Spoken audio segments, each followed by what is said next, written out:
ABN Marathi news मध्ये आपल्या सर्वांचं स्वागत आहे।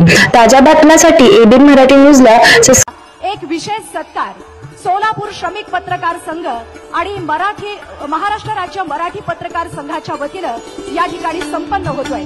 गेली 15 वर्ष गृहनिर्माण संस्थेचे रखडलेल्या कामाला आज भाजप शिवसेनेच्या सरकारनं गती दिलेली आहे आणि नुकतेच गृहनिर्माणच्या बाह्य सुविधा कामासाठी सन्माननीय मुख्यमंत्री आणि उपमुख्यमंत्री साहेबांनी तब्बल 7 कोटी रुपयांचा निधी त्यांनी उपलब्ध करून दिला आणि यासाठी अक्कलकोट नगरीचे आमदार सचिन दादा कल्याण शेट्टी याचबरोबर शिवसेनेच्या राज्य प्रवक्त्या सन्माननीय ज्योतिताई वाघमारे यांच्या पुढाकारातून हा निधी सन्माननीय उपमुख्यमंत्री आणि मुख्यमंत्री साहेबांनी दिला आणि या निमित्तानं सन्माननीय आमदार देवेंद्रजी फडणवीस साहेब आणि सन्माननीय आमदार अजितदादा पवार साहेब या दोन्ही उपमुख्यमंत्री साहेबांचा यथोचित सन्मान सोलापूर श्रमिक पत्रकार संघ आणि महाराष्ट्र राज्य मराठी पत्रकार संघाच्या वतीनं होतोय।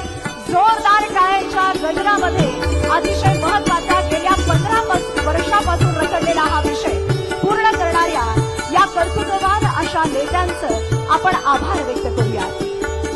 पत्रकारांच्या वतीनं दोनही सन्माननीय उपमुख्यमंत्री साहेबांचा सन्मान त्यांनी या ठिकाणी केला।